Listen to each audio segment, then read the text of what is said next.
अभी हम मधुबनी के गंगा सागर पोखरा पर हैं और देखिए बुलडोजर द्वारा किस प्रकार से पोखरा के चारों तरफ बनाए गए दुकानों को जमीन दोज कर दिया गया है। दोस्तों हमारे पीछे आप देख सकते हैं ये गंगा सागर पोखरा का गेट है। देखिए इसी गेट के अंदर में तमाम वो दुकानें बनाई गई थी जिसको तोड़ने का आदेश अभी आया था और तोड़ने के बाद की स्थिति किस प्रकार की बनी है वो हम आपको गंगा सागर पोखरा के अंदर जो दुकानें हैं उन दुकानों को दिखाते हैं। देखिए गंगा सागर पोखरा पर जो दुकानें बनाई गई थी उसको किस प्रकार से बुलडोजर द्वारा तोड़ा जा रहा है। इन लोगों को पहले नोटिस दिया गया था, उसके बाद जो है आज बुलडोजर द्वारा इन तमाम दुकानों को तोड़ा गया है। तोड़ने के बाद का जो आलम है, मंजर है, वो आप देख सकते हैं।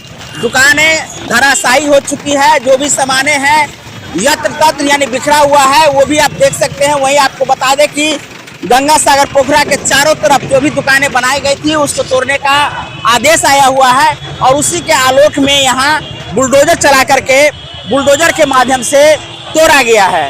तो आप लोग अपडेट हो जाइए। मधुबनी के गंगा सागर पोखरा पर जो दुकानें बनाई गई थी, जहां लोग खरीदारी करने के लिए गांव घर से पहुंचते थे, उन तमाम दुकानों को तोड़ दिया गया है। जी हाँ, आप देख सकते हैं तोड़ने के बाद का जो आलम है वो किस प्रकार से है। विवाह शादी हो, मुंडन हो, जो भी घर में उत्सव होता था तो कम पैसों में यहाँ सामानें मिल जाती थी, उन तमाम दुकानों को जो है तोड़ दिया गया है। तोड़ने के बाद की स्थिति आप देख सकते हैं किस प्रकार से हो चुकी है। वहीं आपको बता दें कि स्थानीय लोग हो या दुकानदार हो, तोड़ने के बाद सामानों को अपने घर ढो करके अपने घर ले जा रहे हैं, चाहे एस्बेस्टस हो या कुछ भी सामान हो, कोई भी सामग्री हो, वो धीरे धीरे करके अपने घर के तरफ ले जा रहे हैं। तो ये आलम, ये मंजर जो है अभी मधुबनी के गंगा सागर पोखरा पर जो दुकानें बनाई गई थी उसकी है।